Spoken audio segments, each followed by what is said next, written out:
The morning sun filters through the oak trees, casting dappled shadows across my workshop floor. I run my fingers along the smooth grain of a half-finished rocking chair, savoring the earthy scent of fresh-cut wood. Outside, birds chirp their cheerful melodies, a stark contrast to the heaviness in my chest. Another beautiful day in Willow Creek, I murmur to myself, trying to shake off the lingering unease. The words feel hollow, a poor imitation of the contentment I once felt. I step outside, breathing in the crisp air. Mrs. Johnson waves from her porch across the street. "Morning, James. Lovely day, isn't it?" "Sure is, Margaret," I call back, forcing a smile. How can I explain that even on days like this, something feels off? That the serenity of our little town now seems like a thin veneer, hiding secrets I'm not sure I want to uncover. As I stroll down the path towards the creek, my thoughts drift to Susan. Where is she this morning? Another early meeting at work. The doubt gnaws at me, a persistent ache I can't shake.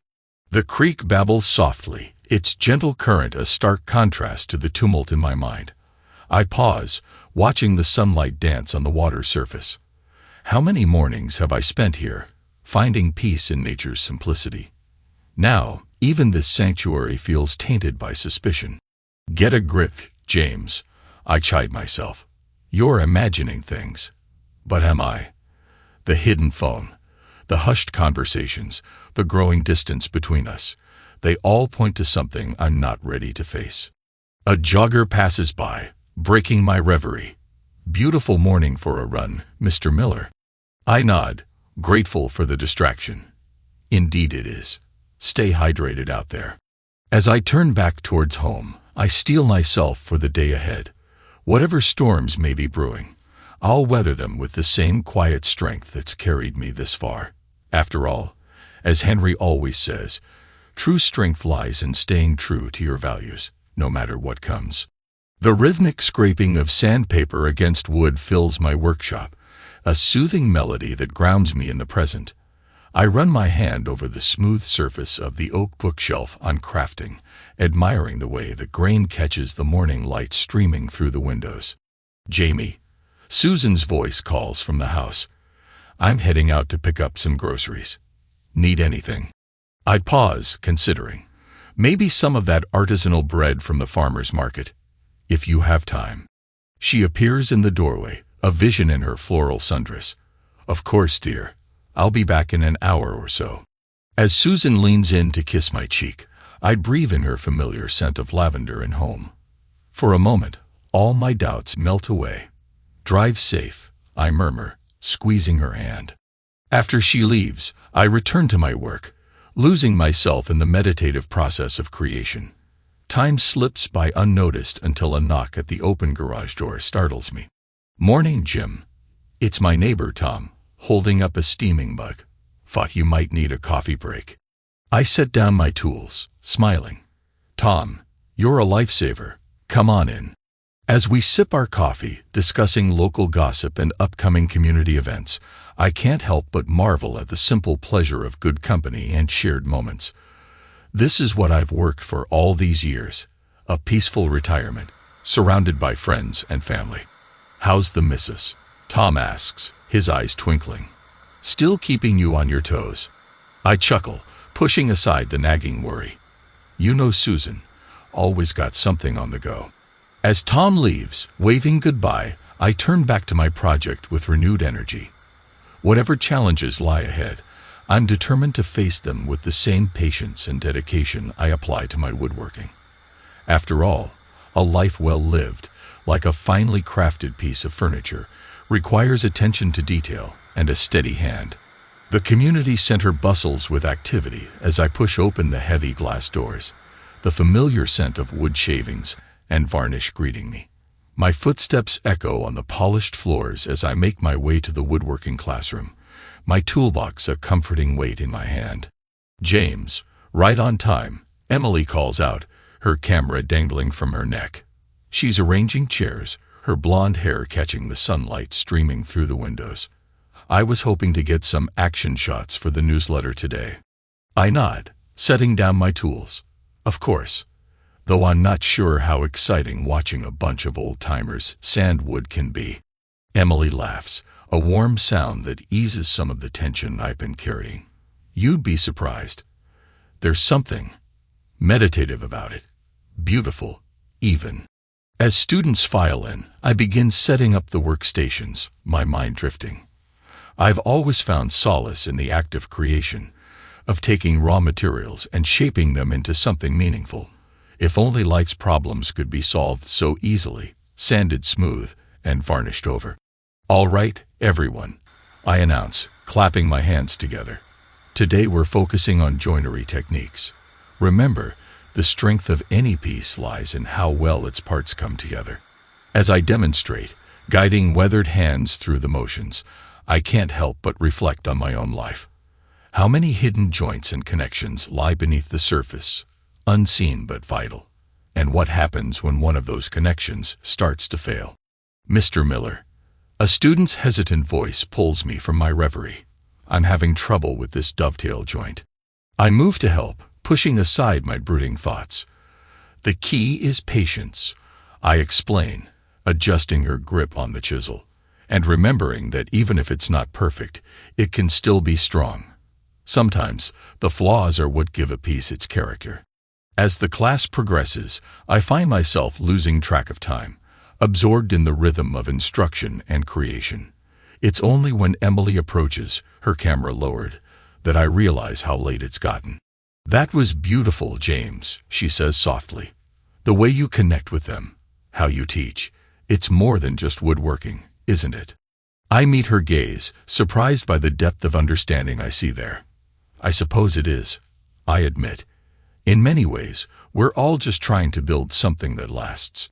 Henry Walker, his blue eyes twinkling with wisdom, steps closer to my workbench. He runs a calloused hand over the half-finished jewelry box I've been demonstrating on, his touch gentle despite years of working with wood and chalk. You know, James, he says, his voice carrying that familiar mix of gravel and warmth. Watching you teach reminds me of something important. He pauses, meeting my gaze with a knowing look. True strength lies in staying true to your values, no matter the storms. The words hit me like a physical force, stirring something deep within. I nod slowly, turning the phrase over in my mind, as I absently trace the grain of the wood beneath my fingers. Storms, huh? I mutter, more to myself than to Henry. Images of Susan's recent secretive behavior flash unbidden through my mind, bringing a tightness to my chest. Sometimes it's hard to know which way the wind's blowing, let alone how to stand against it. Henry claps a reassuring hand on my shoulder. That's when our values become our compass, old friend. They guide us when the path ahead isn't clear. I force a smile, grateful for Henry's presence, even as doubt gnaws at me. What if the storm brewing is one I'm not prepared for?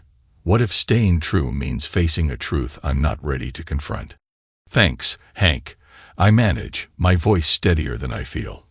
I'll keep that in mind. As Henry moves away to help another student, I return to my demonstration, my hands working almost on autopilot.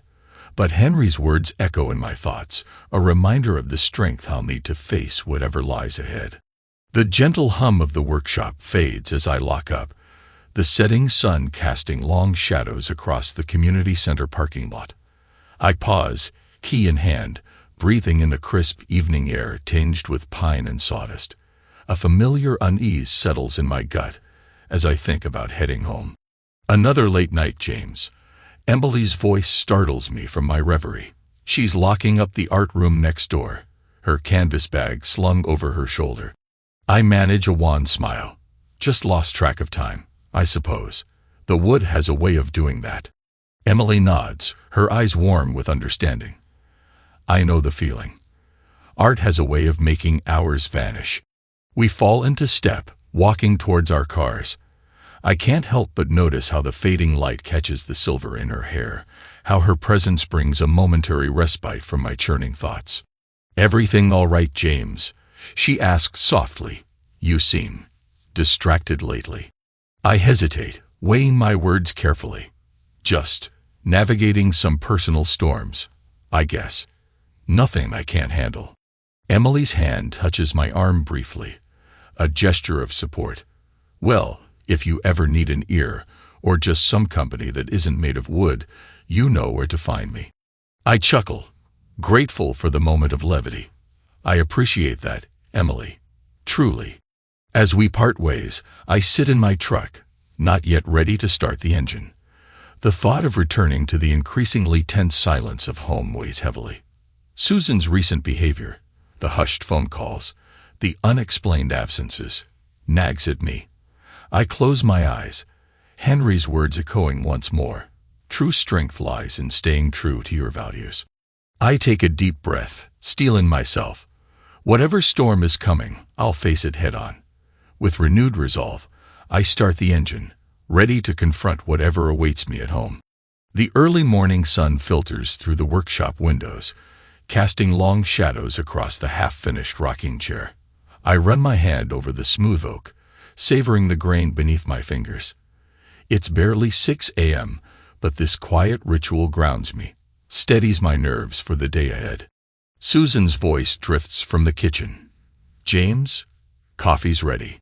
I pause, wrestling with a familiar tightness in my chest. Be right there, I call back, my voice carefully neutral. Entering the kitchen, I find Susan bustling about, her movements efficient but somehow distant. She slides a mug across the counter without meeting my eyes. Thanks, I murmur, taking a sip. Any plans for today? She tucks a strand of hair behind her ear, a gesture I once found endearing. Now, it seems almost nervous. Oh, you know, the usual, errands, then helping Karen with some gardening. I nod, noting the slight hesitation in her voice.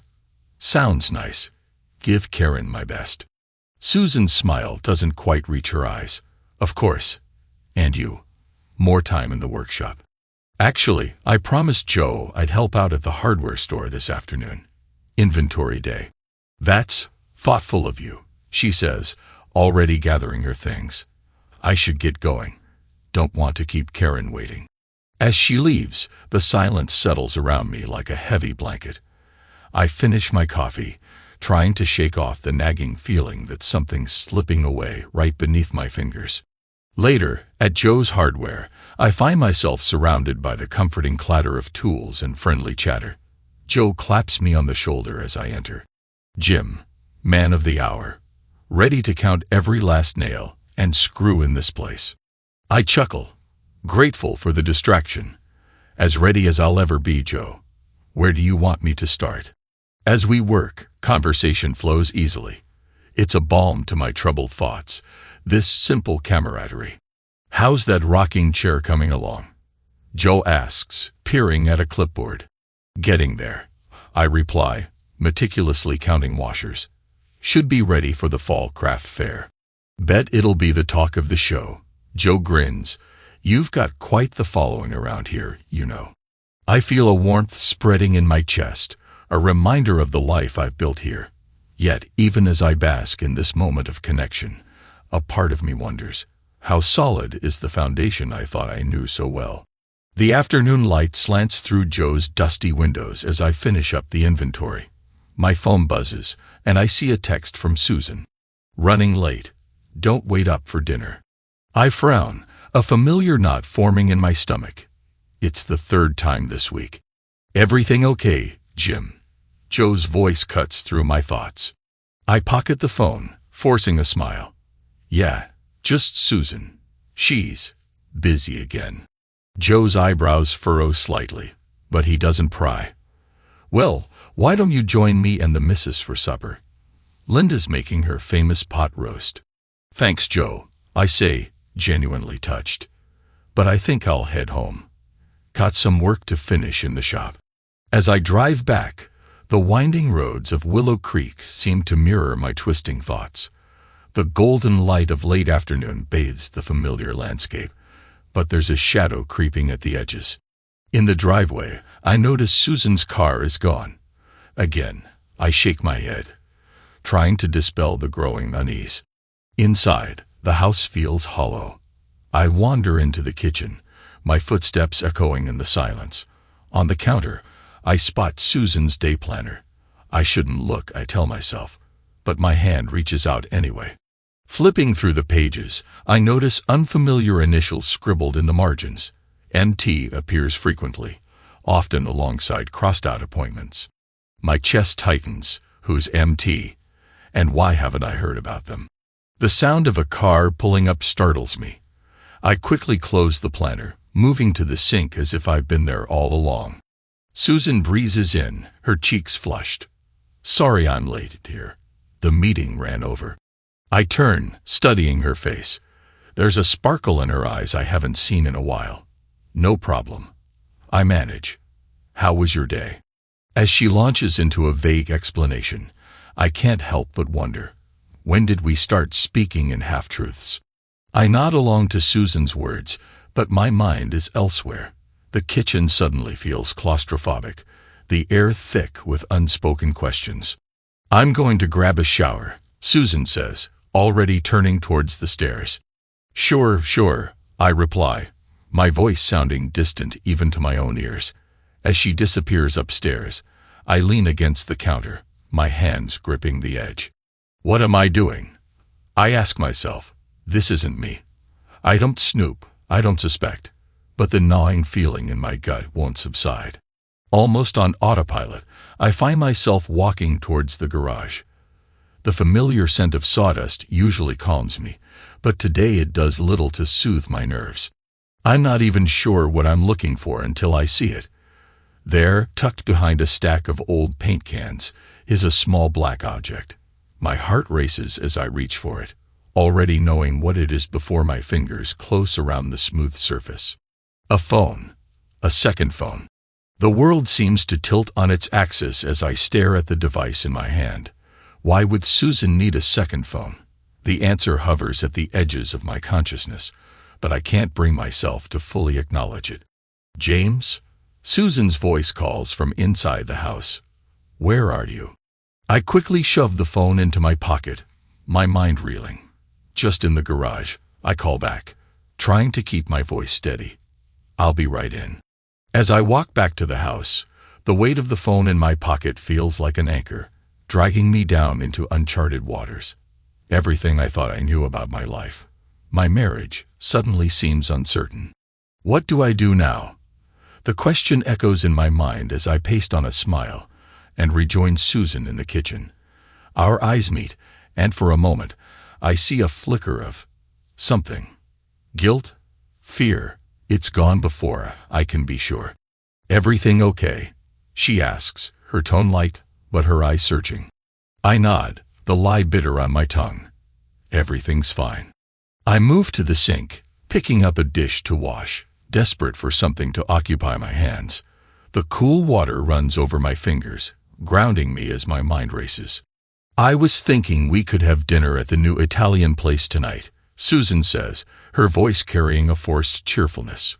What do you think? I turn to face her, studying the lines of her face, searching for any sign of deception. Sure, I reply, my voice sounding hollow to my own ears. That sounds nice. As Susan busies herself with tidying the counter, I can't help but notice how her movements seem more hurried than usual, her eyes darting around the room, never quite meeting mine. You know, I begin, carefully keeping my tone neutral. I was thinking about cleaning out the garage this weekend. Maybe you'd like to help. Susan stiffens almost imperceptibly. Oh, I don't know if I'll have time, she says, her back to me. I have that book club meeting, remember? The lie hangs in the air between us, thick and suffocating. I've never heard of any book club before this moment. Right, I murmur, turning back to the dishes. The book club. My mind wanders to the woodworking class I'm supposed to teach tomorrow at the community center. How can I stand in front of my students, talking about the importance of precision and patience, when my own life feels like it's splintering apart? The phone in my pocket seems to burn against my leg, a constant reminder of the secret I've uncovered. I need to think, to plan. But for now, I'll play along, biding my time until I can figure out my next move. What time should we head to the restaurant? I ask, forcing a smile as I dry my hands. Susan's answering smile doesn't quite reach her eyes. How about 7? I nod, already dreading the hours of pretense ahead. 7 it is. The clock on the mantel ticks away, each second feeling like an eternity. I've rehearsed this conversation 100 times in my head, but now that the moment has arrived, my throat constricts. Susan bustles about the living room, humming softly as she arranges flowers in a vase. The normalcy of it all feels like a mockery. Susan, I say, my voice raspier than I'd like. Can we talk for a moment? She turns, curiosity and a flicker of something else, apprehension, crossing her face. Of course, Jamie. What's on your mind? I reach into my pocket, fingers closing around the cold metal of the phone. The weight of it anchors me, stealing my resolve. I found this in the garage, I say, placing it on the coffee table between us. Susan's face drains of color, her eyes fixated on the device. I can explain, she stammers, but I hold up a hand. Before you do, I interject, fighting to keep my voice steady. I want you to know that I haven't looked through it. I respect your privacy, Susan, but I need to understand why you felt the need to hide this from me. My heart pounds in my chest as I watch a myriad of emotions play across her face. Guilt, fear, defiance. They all war for dominance. I find myself hoping, praying even, for an innocent explanation. But the sinking feeling in my gut tells me otherwise. Susan sinks onto the couch, her fingers twisting in her lap. It's just a work phone, she says, not meeting my eyes. For volunteering at the community center. I didn't want to bother you with it. The lie cuts deep, each word another splinter in my heart. I think of the countless evenings I've spent crafting furniture in our garage, pouring my soul into every piece. How long has this deception been taking shape right under my nose? Susan, I say softly, we've been married for 40 years. When did we start keeping secrets from each other? She flinches at the word secrets, and I know then that my worst fears are confirmed. The room seems to shrink around us, the air thick with unspoken truths. I never meant to hurt you, she whispers, a tear sliding down her cheek. I close my eyes, Henry's words from the woodworking class echoing in my mind. True strength lies in staying true to your values, no matter the storms. I take a deep breath, centering myself. I say carefully, that we both need some time to think. And then we need to have an honest conversation about where we go from here. As I stand to leave the room, my legs feeling like lead, I can't help but wonder how we'll ever rebuild the trust that's been so thoroughly shattered. I retreat to my workshop, the familiar scent of sawdust and varnish offering little comfort. My hands, usually so steady with a chisel or plane, tremble as I grasp the edge of my workbench. The silence is deafening, broken only by the gentle ticking of the clock on the wall, a constant reminder of the precious time I've lost to this deception. What now, Jamie? I mutter to myself, using the nickname only my closest friends use.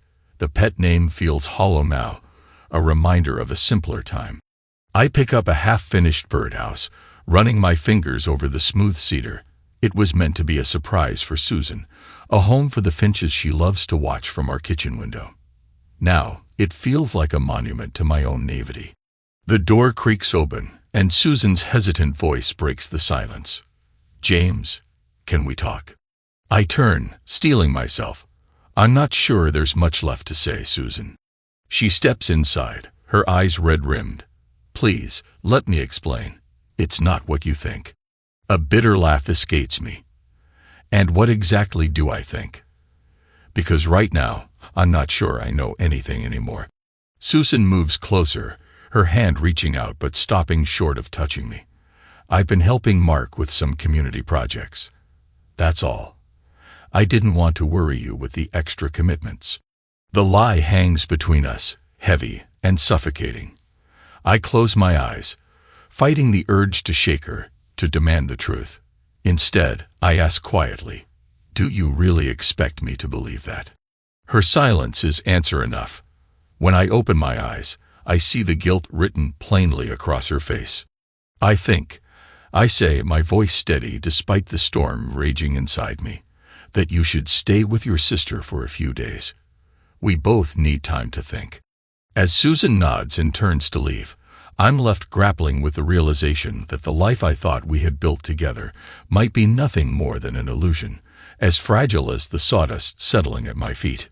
The door clicks shut behind Susan, and I'm left alone with the hollow echo of her footsteps fading down the porch steps. My hands tremble as I reach for my phone, scrolling through contacts until I find the number I need. Robert Jenkins Investigations, a gruff voice answers on the third ring. I clear my throat, steadying my voice. Mr. Jenkins, this is James Miller. I need your help. There's a pause then. What seems to be the problem, Mr. Miller? I sink into my favorite armchair, the one I crafted years ago, when Susan and I first moved in. The irony isn't lost on me. It's my wife. I say, the words tasting like ash. I believe she's having an affair. Robert's tone shifts, becoming more gentle. I see. Can you tell me what's led you to this conclusion? As I recount the hidden phone, the secretive behavior, the blatant lies, my free hand clenches and unclenches rhythmically. It's a technique I used to teach my students to manage anxiety. Now, it's all that's keeping me from falling apart. I understand this is difficult, Robert says when I finish. But you've made the right call. We'll get to the bottom of this. There's more, I interject, my voice barely above a whisper. The man I suspect. I think he might be involved in some kind of fraud. Robert's interest is piqued. That's a serious allegation. What makes you think so? I close my eyes, picturing Mark's too smooth smile, the way money seemed to flow through his fingers like water. Just a feeling. But if I'm right about Susan, I'm afraid I might be right about this too. All right, Mr. Miller. I'll take the case. We'll need to meet in person to discuss details and my fees. Are you free tomorrow? As I agree to the meeting, a mix of relief and dread washes over me. This is it, I think. The moment I truly accept that my life will never be the same. I hang up the phone, my hand trembling slightly as I set it down on the kitchen counter. The afternoon sunlight streams through the window, casting long shadows across the worn wooden floor. It feels surreal, like I'm watching someone else's life unfold. James. Susan's voice floats in from the living room. Who was that on the phone? My heart races, but I force my voice to remain steady, just checking on an order for the workshop. I lie, hating how easily the deception comes. Is this how she feels every time she looks me in the eye? I move to the sink, gripping the edge as I stare out at the garden. The rose bushes Susan planted last spring are in full bloom, vibrant and deceptively beautiful. Like our marriage, I suppose. Robert, I mutter under my breath, steeling myself. We have work to do. The next morning, I drive to the outskirts of Willow Creek, where Robert's office sits nestled between a real estate agency and a small accounting firm. The gravel crunches under my feet as I approach the weathered brick building. Inside, Robert greets me with a firm handshake. Mr. Miller, good to meet you in person. James, please, I insist, settling into the chair across from his desk. Robert nods, pulling out a notepad. All right, James, let's get down to business. What exactly are you hoping to uncover? I take a deep breath, the words bitter on my tongue. I need irrefutable evidence of my wife's affair, and if possible, proof of any illegal activities her partner might be involved in. Understood, Robert says, his pen scratching across the paper. Now about Mark's potential fraud. Do you have any specific suspicions? I lean forward, my voice low. He's always flush with cash, but his business dealings are vague. I've overheard snippets of phone calls, talk of offshore accounts, shell companies. It may be nothing, but your gut says otherwise, Robert finishes, raising an eyebrow. In my experience, that instinct is often worth following. As Robert outlines his plan, surveillance, financial investigations, discreet inquiries, I feel a strange mix of anticipation and sorrow. This is the beginning of the end, I realize. The start of dismantling the life I thought I knew. Are you sure you want to proceed? Robert asks, studying my face. Once we start digging, there's no telling what we might uncover. I meet his gaze, my resolve hardening. I'm sure. I need the truth, Robert, no matter how ugly it might be. As I leave the office, stepping back into the warm sunlight of Willow Creek, I'm acutely aware that I've crossed a threshold. The peaceful life I've known is slipping away, replaced by a quest for justice that will consume me. But as I think of Susan's betrayal, of Mark's smug smile, I know there's no turning back now. The game is afoot, and I intend to win. The afternoon sun bathes the community center in a warm glow as I push open the heavy oak doors. The familiar scent of wood shavings and lemon polish greets me, a comforting constant in my now turbulent world. I pause, taking a deep breath to center myself before stepping into the main hall. James, just the man I wanted to see. I turn to find Emily Lawson striding towards me, her green eyes sparkling with enthusiasm. She's dressed in her usual activewear, a camera bag slung over one shoulder. The sight of her brings an unexpected lightness to my chest. Emily, I greet her, managing a small smile. What can I do for you? She pulls out a flyer from her bag, holding it up with a flourish. The creek cleanup day is coming up next month. I was hoping you might help us build some birdhouses to place along the newly restored areas. I hesitate, my mind clouded with thoughts of Susan and Mark. I'm not sure I'll have the time. Emily's face falls slightly, and I feel a twinge of guilt. She's always been so supportive of community projects. Is everything all right, James? She asks, her voice softening with concern. You seem distracted lately. For a moment, I consider brushing off her question. But there's something in her eyes, a genuine warmth that makes me want to open up, if only a little. Just going through some personal challenges, I admit, running a hand through my hair. Nothing I can't handle. Emily nods, her expression thoughtful. Well, if you ever need someone to talk to, or just a distraction, I'm here. Sometimes a change of focus can do wonders for the soul. I find myself smiling, truly this time. You know what? Maybe those birdhouses aren't such a bad idea after all. It might be good to work on something constructive. Emily's face lights up, and I feel a small spark of hope ignite within me. Perhaps there is still some good in this world, even as my own seems to be crumbling. Wonderful, she exclaims. I'll email you the details. And James, remember, you're not alone in this community. Whatever you're facing, there are people who care. As she walks away, I'm struck by a bittersweet realization. In my quest for justice, I've been so focused on what I've lost that I've nearly forgotten what I still have. Friends, purpose, a place where I belong. Emily's kindness is a stark reminder of the life I'm fighting to reclaim. I watch her disappear down the hallway, my mind a whirlwind of conflicting emotions. There's still a long, difficult road ahead. But for the first time in weeks, I feel a glimmer of something that might be hope. The soft wear of the bandsaw fades as I guide the last piece of wood through, completing the intricate design for today's class project.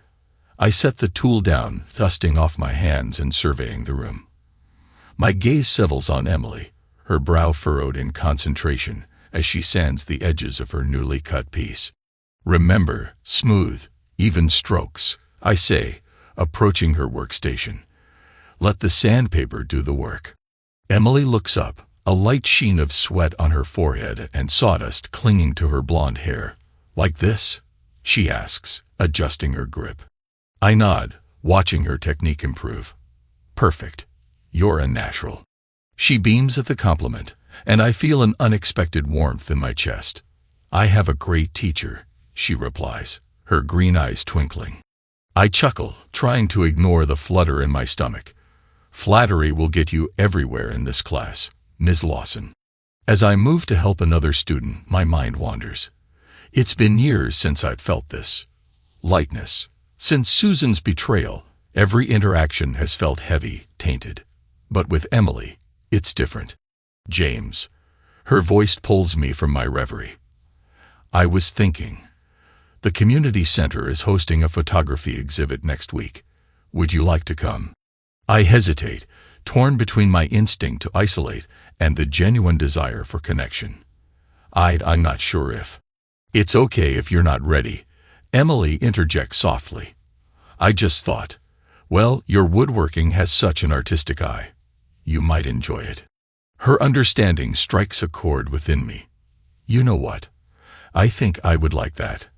I find myself saying, surprising even myself. Emily's face lights up, and for a moment, I forget about Susan, about Mark, about all the pain. Great, it's Friday at 7. I'll save you a spot. As class wraps up and students file out, Emily lingers. James, she says, her tone serious. I know things haven't been easy lately. I just want you to know, you're not alone. I swallow hard, emotions threatening to overwhelm me. Thank you, Emily. That means more than you know. She squeezes my arm gently before leaving, and I'm left standing in the empty classroom, surrounded by the scent of fresh-cut wood and possibility.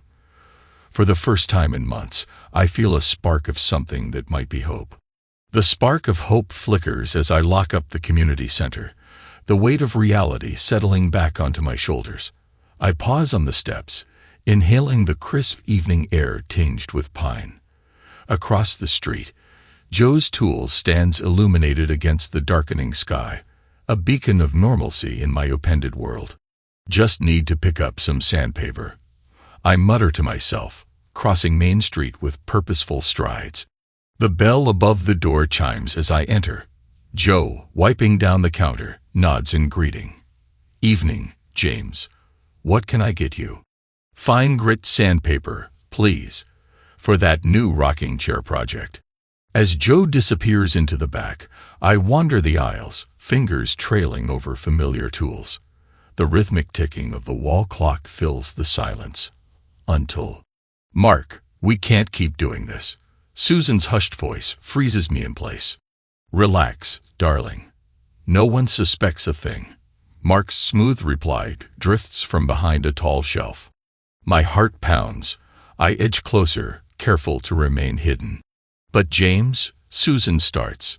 Is clueless, Mark interrupts. Trust me, I've dealt with his type before. By the time he figures anything out, we'll be long gone with their savings. Rage boils within me, but I force myself to remain still, listening. Susan sighs. I never meant for it to go this far. Too late for second thoughts now, sweetheart. Remember, we're in this together. The bell chimes again. Footsteps approach. James. Joe calls out. Found that sandpaper for you. I step out from behind the shelf, my face a mask of calm I don't feel. Thanks, Joe. I manage, my voice steady despite the turmoil inside. As I pay, I catch a glimpse of Susan's startled face in my peripheral vision. She quickly looks away, guilt etched in every line of her body. I leave the store, sandpaper clutched in my trembling hand, my mind reeling. The depth of their deception is staggering. But now I know. And knowledge, as they say, is power. The evening sun casts long shadows as I park my truck, a block away from Mark's office. Robert's weathered sit-in is already there, idling quietly. I slip into the passenger seat, my heart heavy. Any movement? I ask, scanning the quiet street. Robert shakes his head, his keen eyes never leaving the building's entrance. Not yet, but if our intel's right, they'll be meeting soon. We sit in tense silence, the air thick with anticipation. My mind wanders to the stack of financial documents hidden in my workshop, each page a damning piece of evidence against Mark's fraudulent schemes.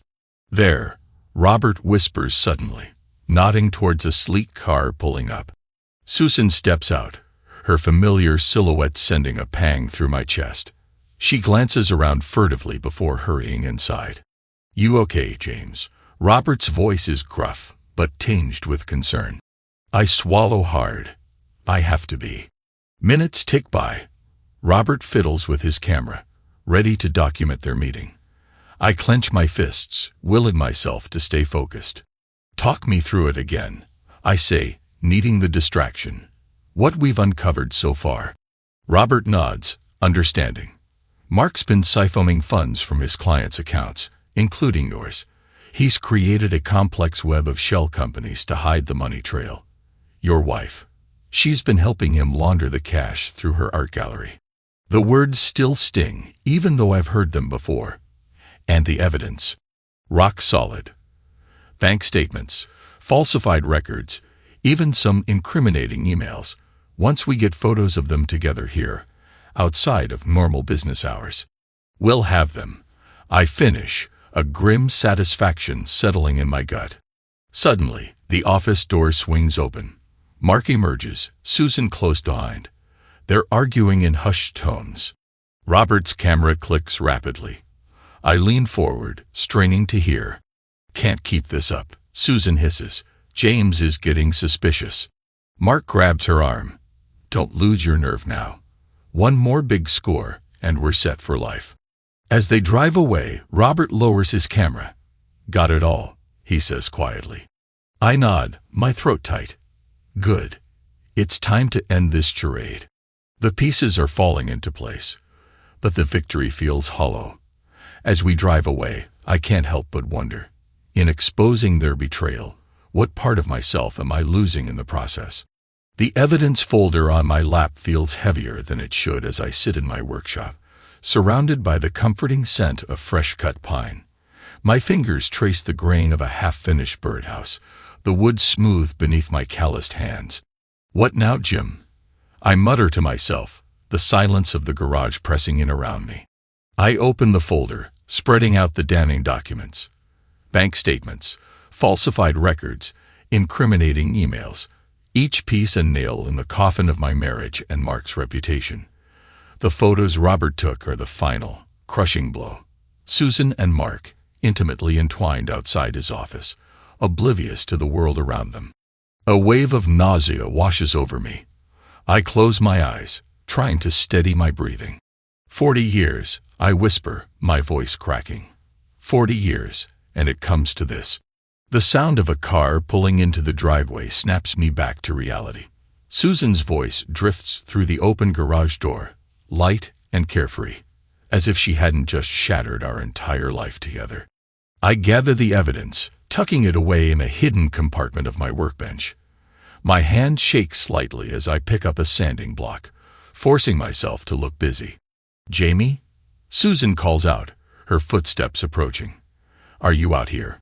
I take a deep breath, steeling myself. In the workshop, dear, I reply, proud of how steady my voice sounds. She appears in the doorway, a smile on her face that doesn't quite reach her eyes. I thought we could have dinner together tonight. It's been a while since we've had a proper sit-down meal. The irony is almost too much to bear.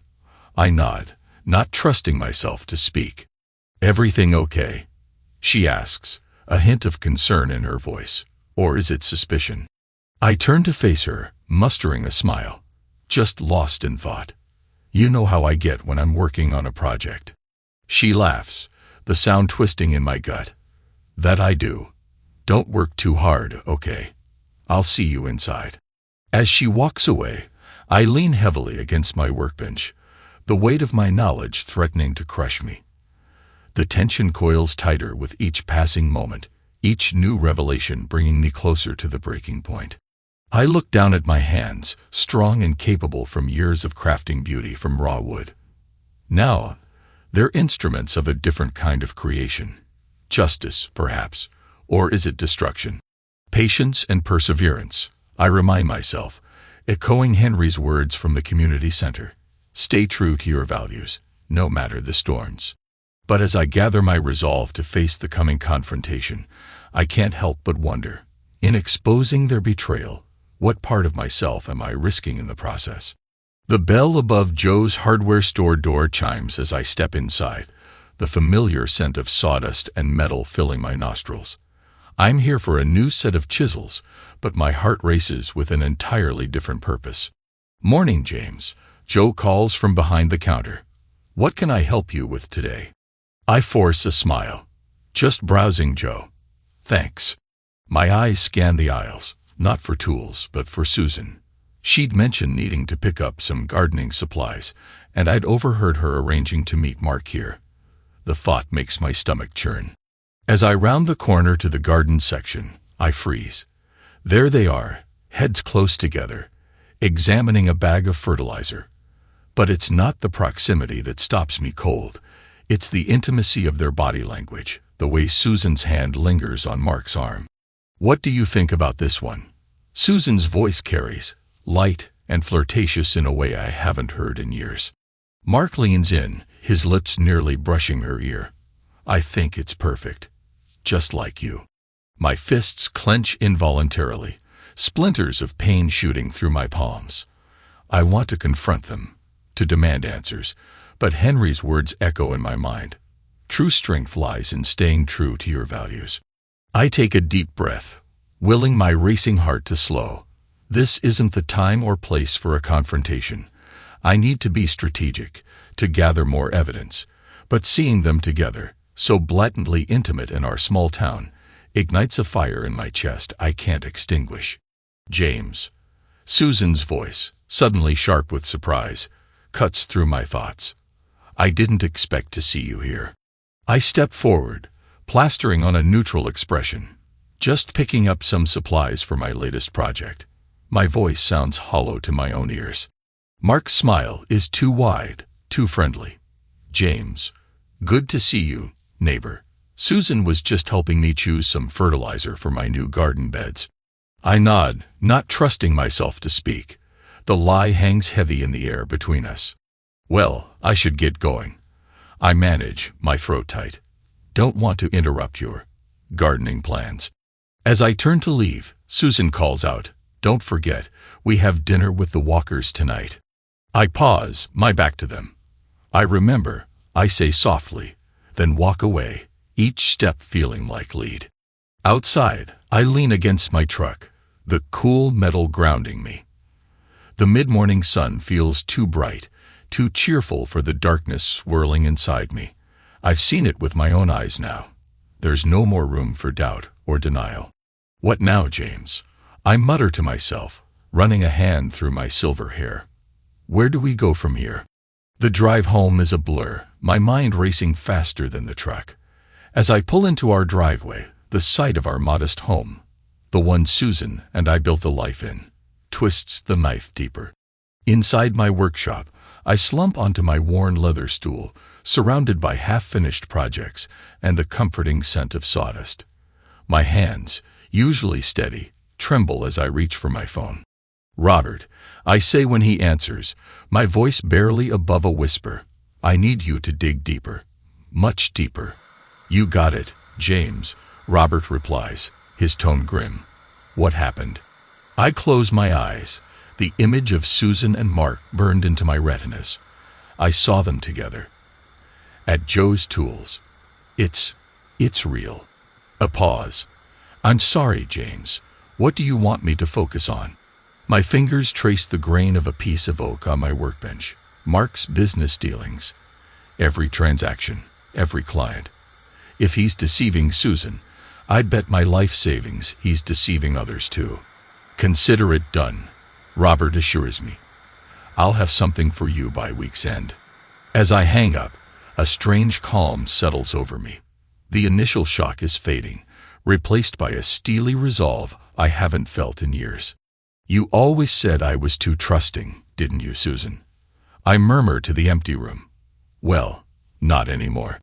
I stand, moving to the pegboard where my tools hang in meticulous order. My fingers brush over each one, considering. Time to build something new, I decide, selecting a finely honed chisel. A plan.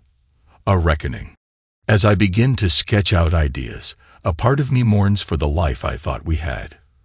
But a larger part, the part that believes in justice, in doing what's right, feels more alive than it has in years. Mark Thompson, I say to myself, the name bitter on my tongue. You have no idea what's coming. The chisel bites into the wood, each precise stroke carving away layers of oak and illusion. My hands work steadily, but my mind races, piecing together a different kind of project. Susan's voice floats in from the kitchen, saccharine sweet. Jim, I'm heading out for book club. Don't wait up. Okay. I pause, the chisel hovering over half-formed grooves. Sure thing, hon. I call back, the endearment tasting like ash. Enjoy your book club. The front door closes, and I listen to her car pulling away. The silence that follows is deafening. Book club, yeah right. I mutter, setting down the chisel with more force than necessary. I reach for my phone, dialing Robert. James, what's up? Susan just left for book club, I say, unable to keep the bitterness from my voice. Can you? Already on it, Robert interjects. I've got eyes on her. You were right about Mark's business. By the way, I've uncovered some interesting discrepancies. A grim satisfaction settles in my chest. Good. Keep digging. I want every skeleton out of his closet. As I hang up, I catch a glimpse of myself in the workshop mirror. The man staring back at me looks older, harder. Is this what betrayal does to a person?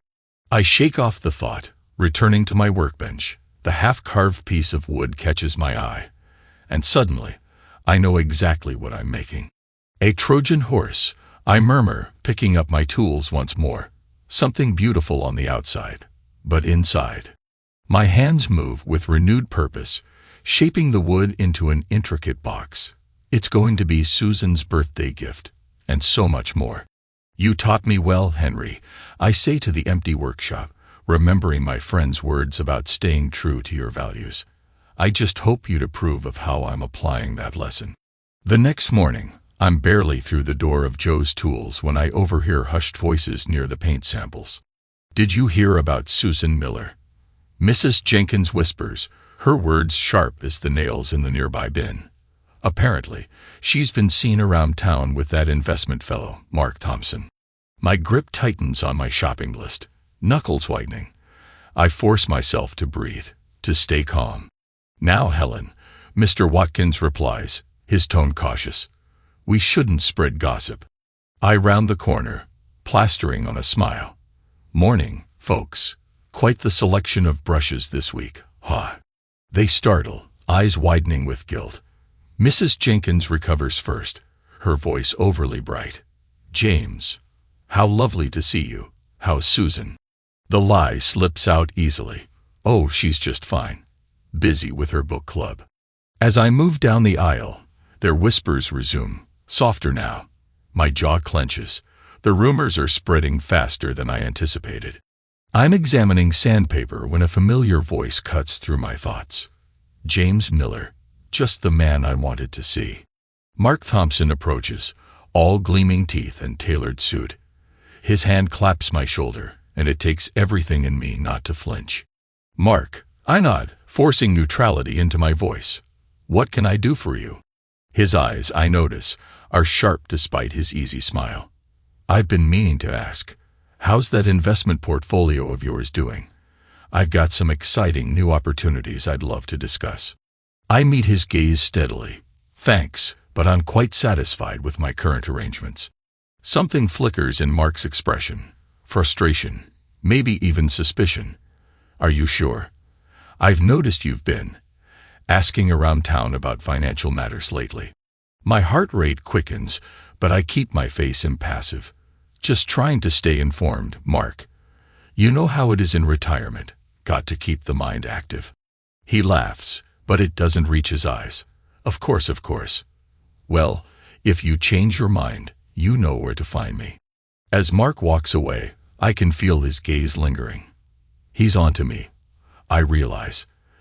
The game is changing, and I'll need to be more careful. I finish my shopping quickly, mind racing. On the drive home, I rehearse what I'll tell Susan about my encounter with Mark. Every move now is a calculated risk, a step closer to exposing their betrayal. But as I pull into our driveway, a chill runs through me. What if I'm not the only one plotting? What if Mark decides to make a move of his own? The soft clink of silverware against china fills our kitchen as Susan and I eat dinner in silence. The air is thick with unspoken words, heavy with the weight of secrets. I watch her from the corner of my eye, noting the slight tremor in her hand as she lifts her fork to her lips. "James," she says suddenly, her voice barely above a whisper. I've been thinking." I set down my knife, giving her my full attention. "About what, Sue?" She meets my gaze, and I'm struck by the conflict swirling in her brown eyes. "About us. About everything." Her voice catches. I wonder sometimes if we've lost our way. My heart pounds, but I keep my expression neutral. "What do you mean?" Susan pushes her plate away, folding her hands on the table. "Remember when we used to spend every Sunday afternoon at the creek? Or how we'd surprise each other with little gifts, just because?" She swallows hard. "I miss that. I miss us." I lean back in my chair, studying her. Is this genuine remorse or another manipulation? We've both been busy, Sue. Things change. "But they shouldn't have changed this much," she whispers, a tear sliding down her cheek. "I've made mistakes, James. Terrible mistakes." My throat tightens. Part of me wants to reach out, to comfort her as I've done for 40 years. But the raw ache of betrayal holds me back. "What kind of mistakes?" I ask, my voice low and controlled. Susan opens her mouth, then closes it again. Fear flashes across her face, quickly replaced by resolve. I can't. Not yet. But I want to make things right. Can we try?" I stand slowly, my chair scraping against the floor. "I think it might be too late for that, Sue." As I walk out of the kitchen, leaving her sobbing quietly at the table, I feel the conflict within me intensify. Her remorse seems genuine, but can I trust it? And even if I could, is it enough to undo the damage that's been done? I enter my workshop, inhaling the comforting scent of sawdust. As I run my hand along the smooth surface of my latest project, I realize that the stakes have just been raised. Susan's internal struggle has made her both more vulnerable and more unpredictable. And Mark is still out there, a looming threat. The path forward is more treacherous than ever, but I've come too far to turn back now. With a deep breath, I pick up my tools and begin to work, each precise cut a step closer to the reckoning that's sure to come. The chisel slits, gouging a deep, jagged line across the polished oak surface. I stare at the ruined piece, my hands trembling. For 40 years, I've crafted beauty from raw wood, but now I can't even manage a simple cut. "Damn it," I mutter, tossing the chisel onto the workbench with a clatter. The sound echoes through the workshop, a harsh reminder of my fraying control.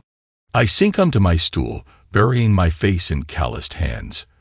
The scent of sawdust, usually so comforting, now seems to choke me. My mind races, replaying Susan's tearful confession, the weight of Mark's deceptions, the mountain of evidence I've painstakingly gathered. "What am I doing?" I whisper to the empty workshop.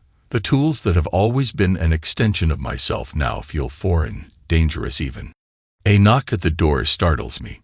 "Jim?" It's Henry, his weathered face creased with concern as he peers inside. "You missed the community meeting. Everything all right?" I force a smile, but it feels brittle on my face. "Just lost track of time, Henry. You know how I get with my projects." Henry steps inside, his eyes taking in the scattered tools, the ruined wood. "Doesn't look like much progress to me, old friend. Want to talk about it?" For a moment, I consider unburdening myself, letting the whole sordid tale spill out. But the words stick in my throat. "It's nothing. I manage. Just hit a rough patch." Henry nods slowly, unconvinced. "You know, Jim, even the sturdiest oak can bend in a strong enough storm. Doesn't mean it's broken." I look up, meeting his knowing gaze. "And if the storm doesn't pass, then you weather it," Henry says simply. "You've got roots in this community deeper than any tree in the forest. Don't forget that." As Henry turns to leave, I feel a flicker of something. Not quite hope, but maybe its distant cousin. "Henry, I call out, my voice rough. Thanks. He pauses at the door, a small smile on his face. Anytime, Jim. That's what friends are for. As the door closes behind him, I'm left alone with my thoughts once more. The plan I've crafted seems to loom over me, a Herculean task I'm no longer sure I have the strength to complete. But Henry's words echo in my mind, reminding me of the man I've always strived to be. I stand, my joints creaking in protest, and walk over to the ruined piece of oak. My fingers trace the jagged gash, feeling its rough edges. Maybe it's not ruined after all. With careful work, this scar could become part of a new design, something unexpected but beautiful in its own right. I pick up the chisel again, its weight familiar in my hand. The path ahead is still unclear, the emotional toll still heavy. But as I make the first careful cut, I feel a glimmer of my old determination returning. One step at a time, I remind myself, that's how you build anything worthwhile. The chisel slips from my grasp, clattering to the workshop floor. I stare at it, my vision blurring. What's the point? Susan's betrayal, Mark's deceit. It all feels too heavy, too insurmountable. Damn it, I mutter, slumping onto my work stool. The plan I've meticulously crafted suddenly seems absurd. Who am I kidding? I'm just a retired teacher, not some mastermind. I reach for the folder containing all the evidence Robert and I have gathered. My fingers tremble as I flip through the pages. Bank statements, photos, transcripts. It's all there, damning and irrefutable. But the thought of actually going through with it. I can't do this, I whisper to the empty workshop. The weight of 40 years of marriage, of trust shattered, settles on my shoulders like a physical burden. My gaze falls on a framed photo of Susan and me on our anniversary trip last year. Her smile, once a source of joy, now mocks me. Was any of it real? I ask the smiling image. The silence that follows is deafening. I stand abruptly, pacing the length of the workshop. My footsteps echo off the walls, matching the frantic rhythm of my thoughts. Maybe I should just confront Susan, lay it all out.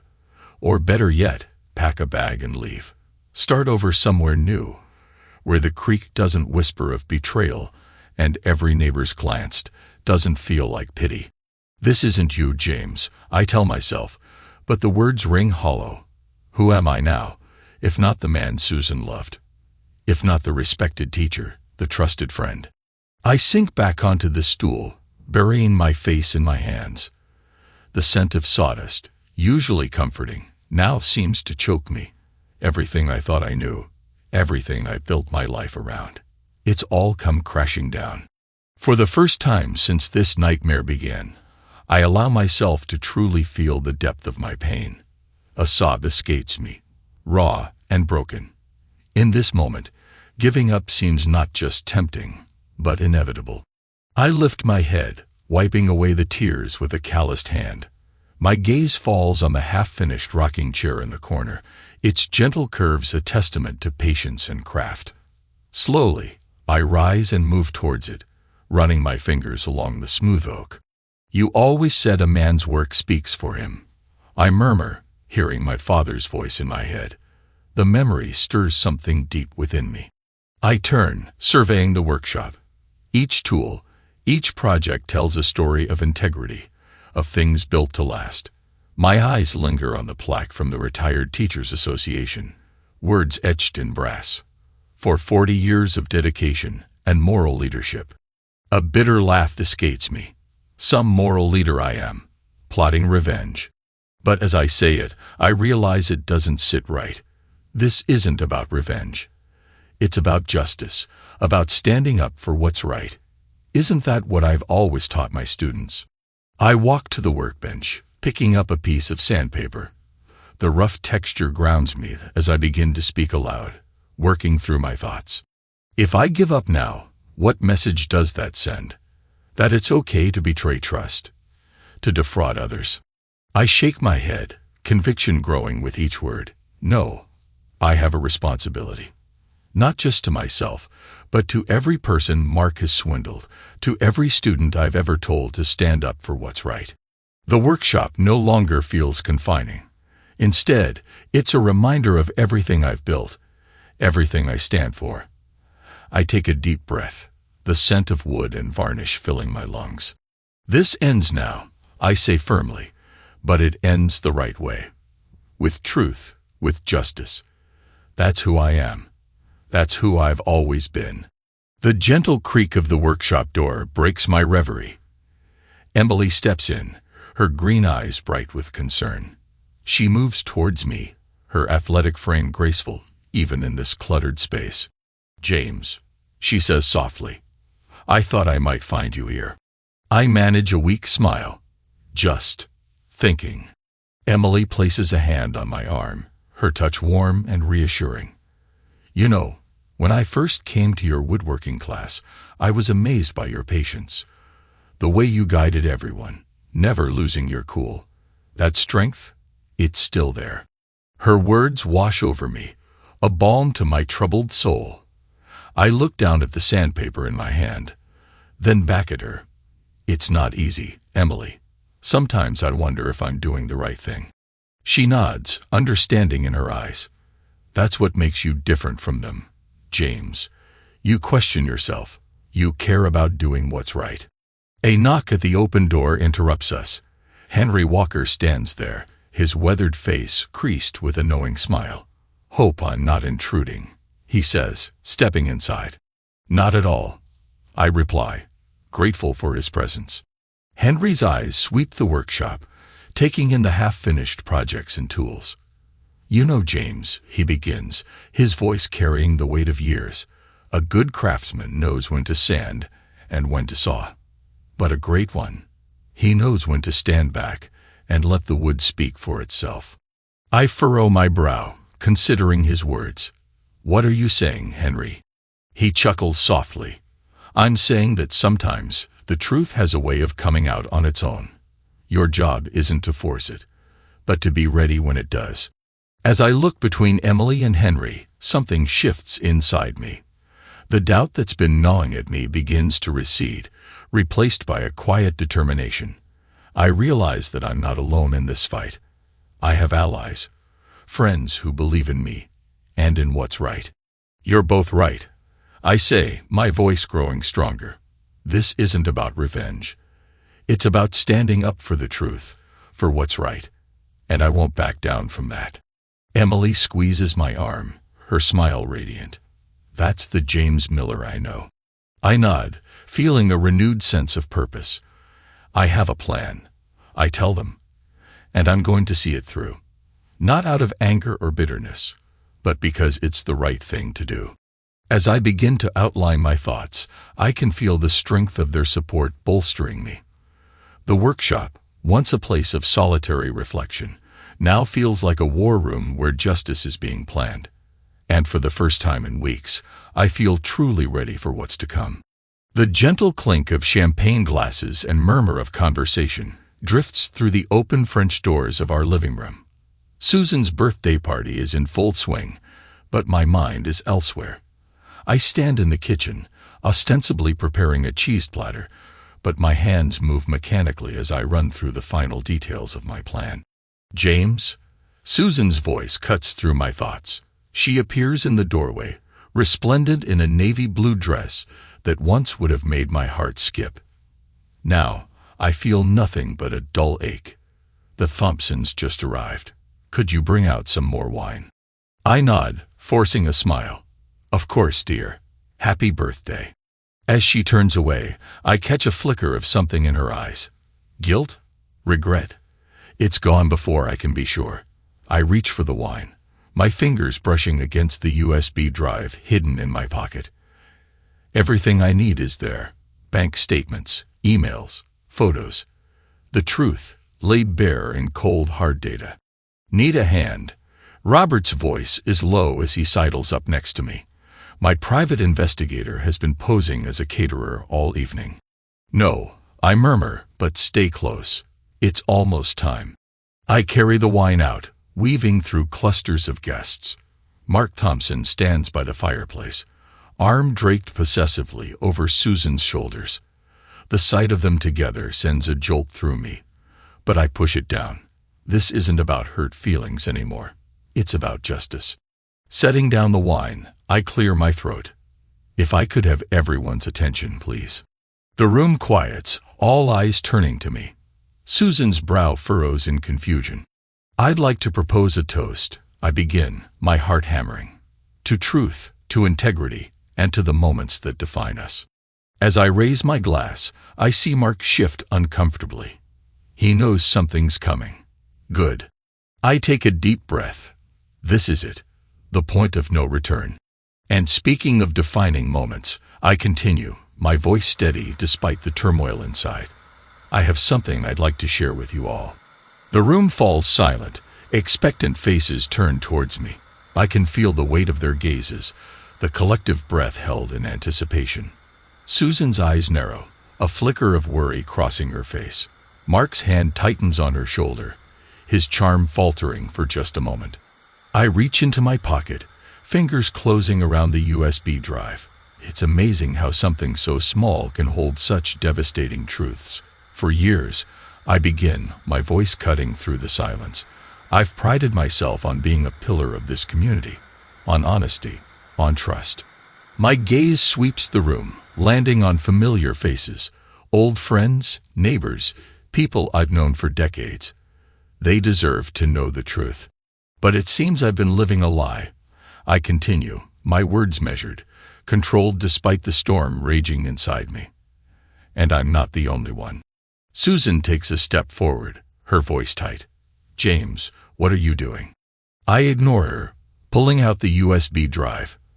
On this drive is evidence of an affair between my wife, Susan, and Mark Thompson. Gasps ripple through the room. But that's not all. It also contains proof of Mark's fraudulent investment schemes, targeting many of you in this very room. Mark's face drains of color. He opens his mouth to speak, but I cut him off. Before anyone says a word, I invite you all to examine the evidence for yourselves. Robert, I nod to my investigator, who steps forward with a laptop. As the murmurs of shock grow louder, I feel a strange sense of calm wash over me. The truth is out. The burden I've carried for months is finally lifted. I turn to Susan, whose face is a mask of horror and shame. Happy birthday, dear, I say softly. I hope you enjoy your gift of honesty.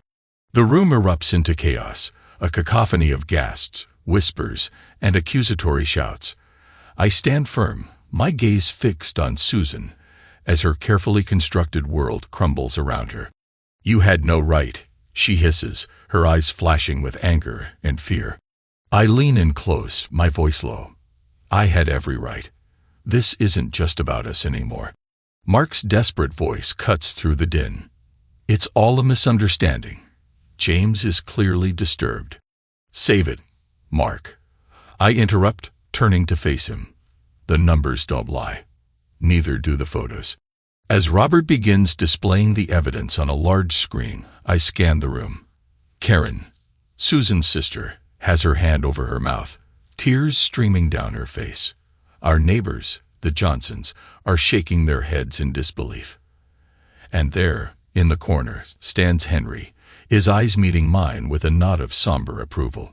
My heart races, but I force myself to breathe slowly. This is it. The moment of truth, quite literally.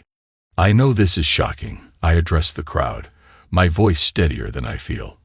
But I believe you all deserve to know what's been happening in our community. As the evidence unfolds, bank statements, incriminating emails, surveillance photos, I watch the faces around me. Shock gives way to anger, betrayal to resolve. This isn't just my story anymore. It's become our story. Susan attempts to push past me, but I gently catch her arm. Where are you going? I ask quietly. She yanks free, her voice a venomous whisper. You've ruined everything. I watch her go, a bittersweet ache in my chest. No, Susan, I murmur to myself. We did that together. The room erupts into a cacophony of voices as the full extent of Mark and Susan's deception unfolds before their eyes. I stand firm, my hand steady despite the turmoil churning inside me. Ladies and gentlemen, I raise my voice above the din. I know this is a lot to process, but there's more you need to know. I gesture to Robert, who pulls up a series of spreadsheets on the screen. The numbers are damning, each column a nail in the coffin of Mark's fraudulent scheme. These are the records of Mark's so-called investment opportunities. I explain, my tone measured but firm. As you can see, the promised returns were nothing but smoke and mirrors. Mark's face contorts with rage. He lunges forward, his composure shattering like glass. "You have no right," he shouts, spittle flying. "This is slander." I don't flinch. Instead, I meet his gaze steadily. "It's only slander if it isn't true, Mark. And we both know it is." As Mark's protests grow more frantic, I notice several of our neighbors inching away from him. The tide is turning, and he knows it. Susan reappears at the doorway, her face ashen. I wonder briefly if she truly understood the depth of Mark's deceit. The thought brings me no joy, only a hollow ache. "I never meant for it to go this far," she whispers, barely audible above the commotion. I turn to her, my voice low. "Choices have consequences, Susan. It's time we all faced them." As the truth settles over the room like a heavy blanket, I feel a strange mix of relief and exhaustion. The path ahead is uncertain, but for the first time in months, I feel like I can breathe again. The sun dips low on the horizon, painting Willow Creek in hues of amber and gold. I stand at the edge of my workshop, wood shavings clinging to my shirt, the scent of fresh-cut pine lingering in the air. Emily approaches, her camera slung around her neck, a gentle smile playing on her lips. "Quite a day," she says, her voice a soothing balm to my frayed nerves. I nod, letting out a long breath. Never thought I'd be starring in my own small-town drama. Emily's laugh is soft, understanding. She reaches out, her fingers brushing sawdust from my sleeve. The simple gesture sends a warmth through me I'd almost forgotten. "How are you holding up, James?" she asks, her green eyes searching mine. I turn, gazing out at the creek that gives our town its name. Its gentle burble seems to echo the tumult in my chest. I don't know, I admit. Relieved, I suppose. But there's an emptiness too. Emily nods, stepping closer. "It's okay to feel conflicted. You've been through a lot." I close my eyes, feeling the last rays of sunlight on my face. 40 years, I murmur.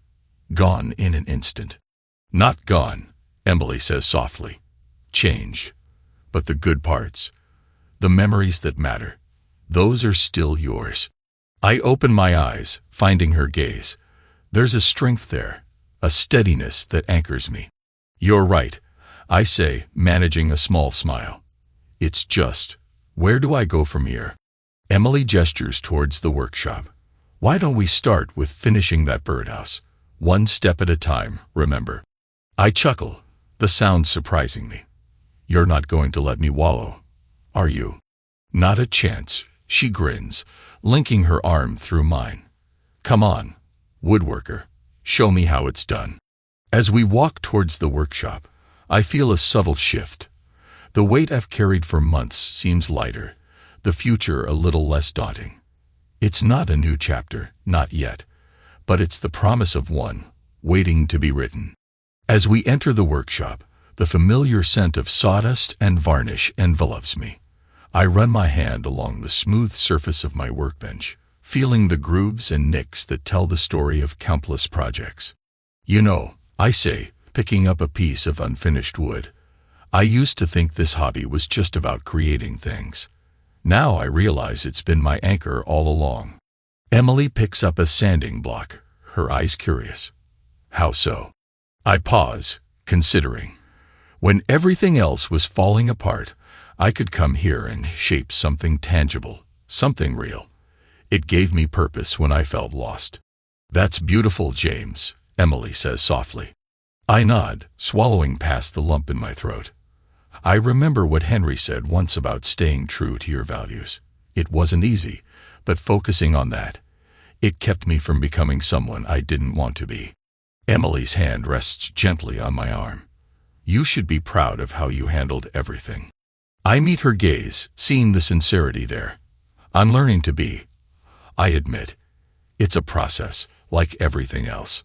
We work in comfortable silence for a while, the rhythmic sound of sanding filling the air. My mind wanders, replaying moments from the past months.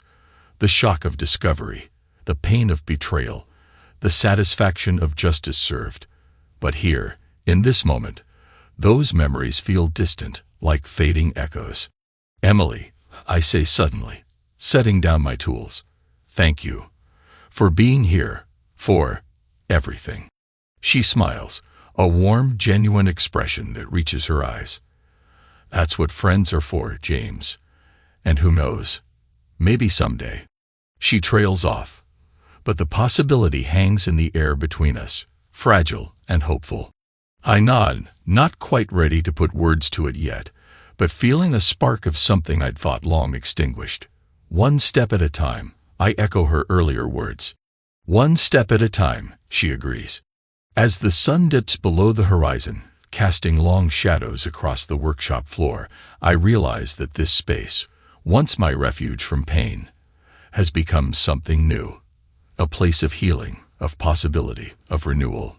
And for the first time in a long while, I find myself looking forward to tomorrow. Thanks to everyone who took the time to listen to today's stories. If you enjoyed it, please consider liking and subscribing if you haven't already. Feel free to share your thoughts on the events in the comments below. Take care.